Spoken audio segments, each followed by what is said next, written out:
Hey everybody, Mo here, and today I'm bringing you guys another video of Sweaty Thursday. So in this series, for those of you that don't know, it's basically to help people that can only play for the weekend and kind of let you know what the weekend meta is going to be like, or at least what I would personally play in ladder and in gauntlet and in tournaments this weekend.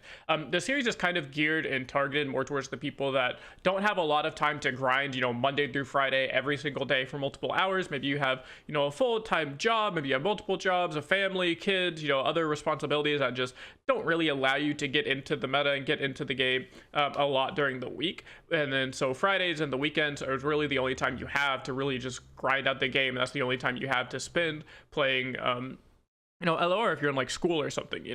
So this that's what this series is about if you're new here. So I'm just going to go over the decks I would personally be playing in ladder this weekend and talk about what decks I would bring into my seasonal gauntlet or in my gauntlet qualifier, so that way you can get that Prime Glory and help you out in qualifying for your seasonal gauntlet in a couple of weeks. But before we get into the decks, I wanted to remind you guys that 68% of the people that watch my videos aren't actually subscribed to me. So if you guys could do me a huge favor, click that subscribe button, leave a comment down below for the algorithm, and then join the Discord. Links in the description below. It's the #1 place for LoR competitive content. Again, here I'm always showing off the Discord because we got people in there every day showing off how like this person's excited they just got to gold. They said they just started playing, I think, like yesterday, so they went from iron to gold yesterday. This person finally hit diamond. This person finally hit diamond. They're really close to hitting masters.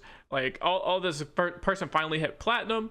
So it's a lot of people that are just finally hitting their goals, and like they come into this Discord, they get a bunch of help, they help other people, ask for help, learn different things, and then they end up getting to their whatever rank they're trying to get to, or they just show general improvement because, like I said, that one person, like, yeah, gold 4, not very many people are gonna be like, wow, I hit gold 4. But if you're a brand new player and you just started playing, you've never played a card game before, and you just started playing this game yesterday, that's pretty exciting to hit, a rank that you wouldn't think you'd be able to hit. So join my Discord, #1 place for competitive LoR. Yeah, links in the description below.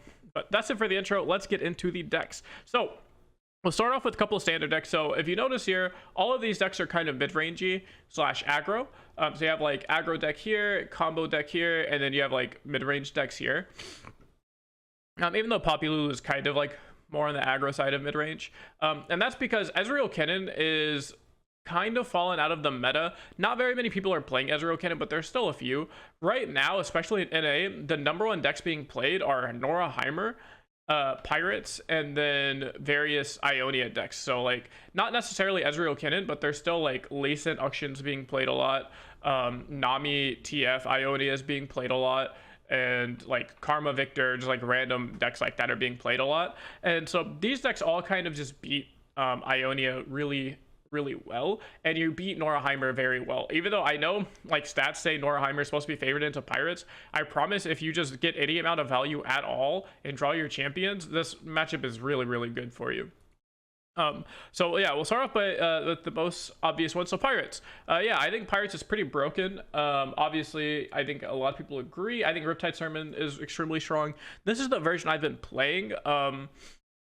I'm on one to slippery. This is basically just Salty Simon's list from EU. I didn't make this list or anything, so all credit goes to him. I basically copied it because I wanted to try it. I think Slippery Wave Rider is a pretty bad card, and obviously I like the Fearsome Spider over Shell Shocker at first. But I wanted to try it because if you don't try things and all that type of stuff, then you just look like an idiot.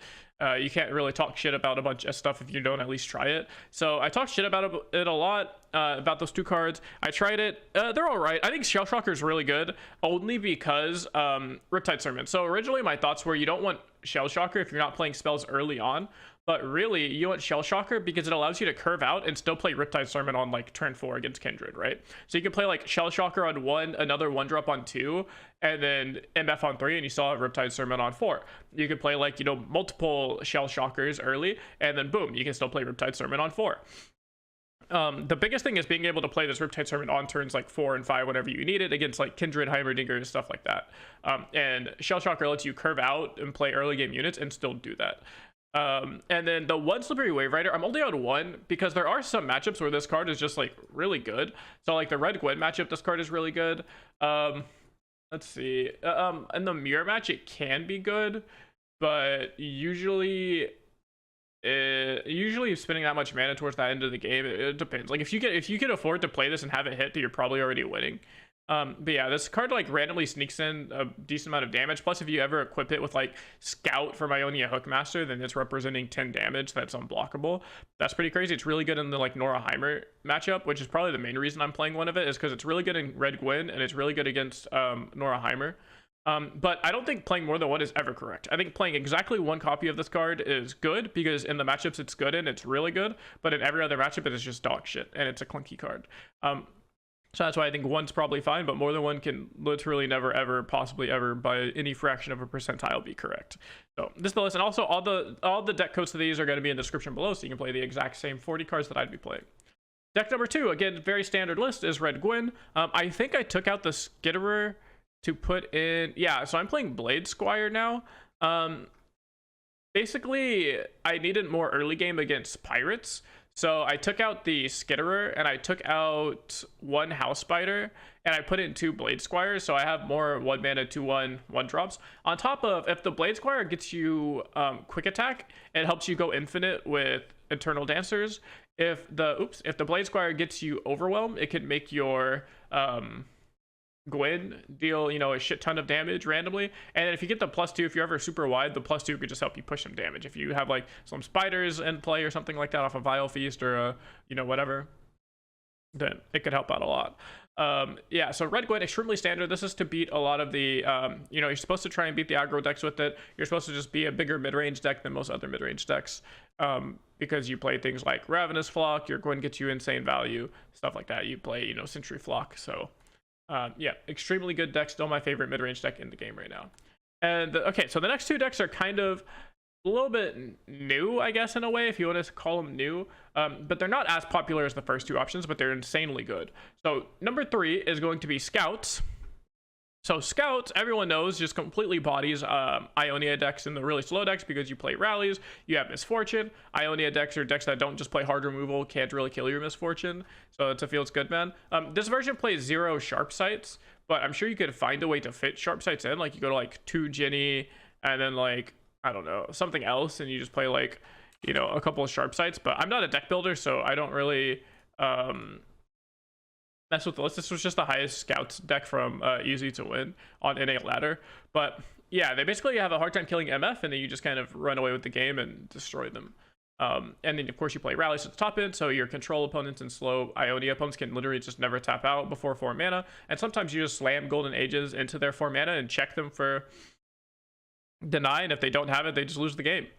Same thing, you're playing Shell Shockers, you're playing Inspiring Light, so you don't even need Misfortune with this deck, because you get to be so aggressive with these Inspiring Lights and the like Vanguard Sergeants that sometimes you just win. You get to play 2 Riptide Sermons because the card's super broken, and now you get Eye of Nagakaboro, so that way you get to refill your hand.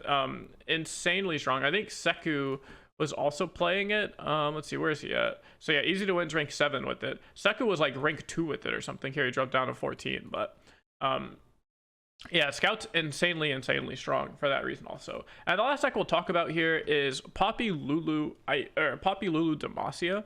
So this is not a new deck. This is really similar to the style of deck I won my seasonals with, which was just like Lulu, Demacia, Rally. And that's basically what this deck is. It's just like extremely low to the ground. Extremely low to the ground. You know, this deck was playing 6 rallies before I changed a little bit of ratios around. And yeah, you just like get really low, you play Poppy, you play you can even probably put in some like Inspiring Lights somehow in this deck list if you wanted to find a way to fit it. But right now I'm playing basically the 2 Wandering Shepherds are kind of a flex spot, but you could take those out and put Inspiring Lights. I know this, but basically the idea of this deck is just play low to the ground stuff, get a Poppy, and then just start buffing your units, because you're going to be like 6 wide by the time Poppy comes down. You play a bunch of threats, so if you curve like, you know, Bird into Broadwing into Lulu, like that's insanely strong, and your opponent has to deal with it. Or like Fleet Feather Tracker, Broadwing, Lulu, you're gonna have a 4/4 challenger and a 3/3 challenger on turn 3. That's really hard for your opponent to deal with. And then immediately afterwards you're gonna slam a Poppy, and then immediately afterwards, if you have one more threat that's like 3 turns in a row of just like bam bam bam, which is like super big threats your opponent has to deal with, or they're gonna get bodied.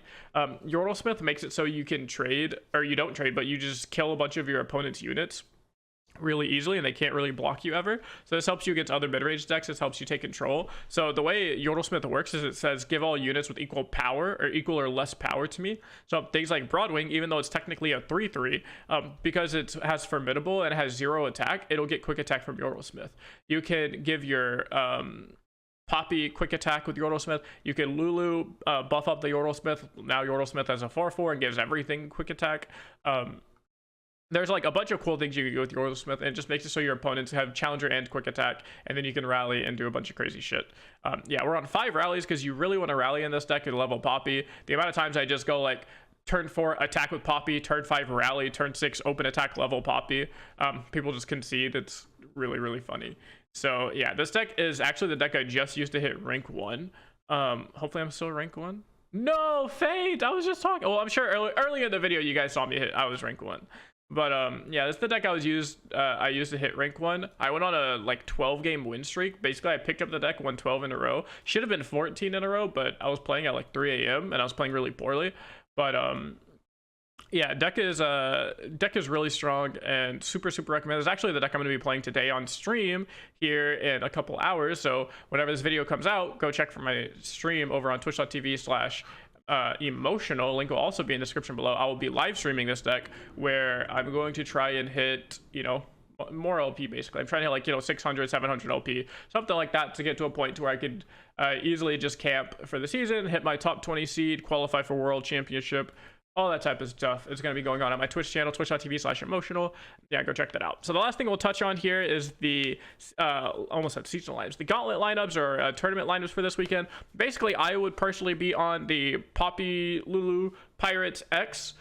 X is really any aggro deck or any deck that has a good matchup into Ionia. So this could be Nora Heimerdinger. This could be really anything you could think of, like Poppy Tarek is fine here, like Mono Viego, anything that has like a good win rate into kind of the slower decks or like Ionia decks, and that'd be here. It could even be like Red Gwen here. Red Gwen doesn't really do well into Ionia, but it's just an extremely strong deck, so could just put it here. You could put again like Lace and Auction, really just any third comfort deck. The most important thing, I'm going to stress this again, I have to stress this every video before people start messaging me on Discord about how I lost them so much LP and I'm the reason they lost their season or their gauntlet qualifier. Play decks you're comfortable with. It does not matter how good a deck is. If you don't know how to play it or you're not comfortable on the deck, you are going to not win as much. So do not play it. Play that. If your goal is to climb, if your goal is to gain LP, or your goal is to win a tournament like Gauntlet, play decks you know how to play. You know, you will have much more success if you play decks you know how to play, and if you can play the decks well, than just spamming, you know, good decks poorly. If you play good decks poorly, it doesn't matter how good the deck is, you're probably still going to lose, and that's not good. So that's just a little asterisk out there. And yeah, so play the decks you know how to play. If you're wanting to practice and just get better and learn these decks for the next gauntlet or the next seasonal, then sure, play whatever you want. But if your goal is to win, you should just play the decks you know how to play the best. That will give you the highest chances of winning.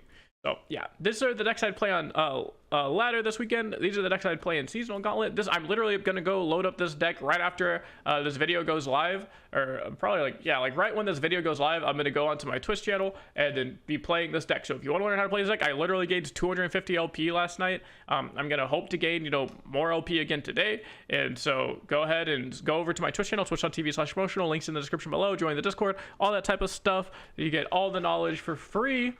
That's gonna be it for this video. I'll see you guys in the next one.